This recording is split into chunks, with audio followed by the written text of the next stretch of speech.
So if we took these three different ways of looking at the scale, first scale-wise,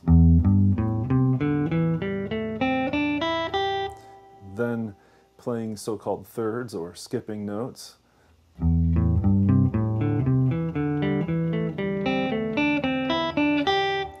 and then finally playing melodic patterns where we've got sort of a sequence that we take through the scale.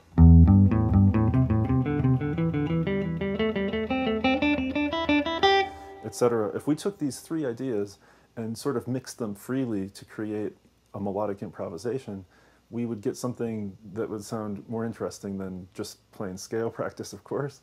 I'm going to mix up some rhythms and some different techniques, but I'll demonstrate a little bit. And we'll use the same kind of loop sound, sort of like this one. So this time I'm just going to improvise with these notes. By the way, let's hear what these chord tones sound like. So we've got E, the fifth, G, the flat 7, A, the root, C, the flat 3rd, D, the 4th, E, the 5th, G, the flat 7 again, A, the root. You hear how that sounds a little bit less prominent. It kind of is absorbed into the chord more than the 7th. Listen to the flat 7th again. And now listen to the A. C is the flat 3rd. D is the 4th. E is the 5th. That also sits in the chord nicely. G is the flat 7.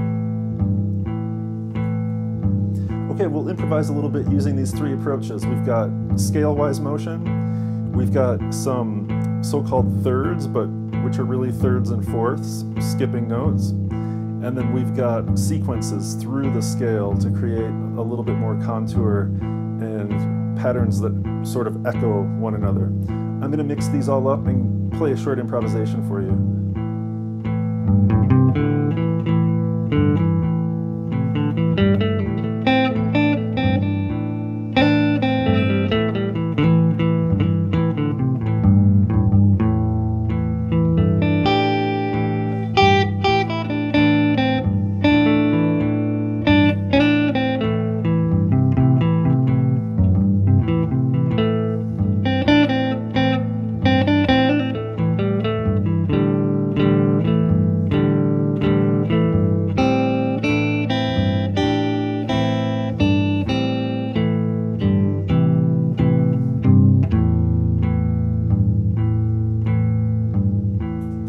So I didn't limit myself to single notes either. I played some dyads and some so-called fourths because they're 4-letter names away. Things like D to G, so D, E, F, G.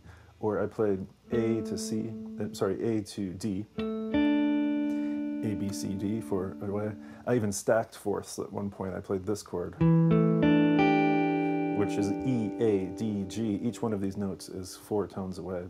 So within the minor pentatonic, you can start to play harmonic things that are constructed from the scale itself. But I think we should move on to the next form of a minor pentatonic.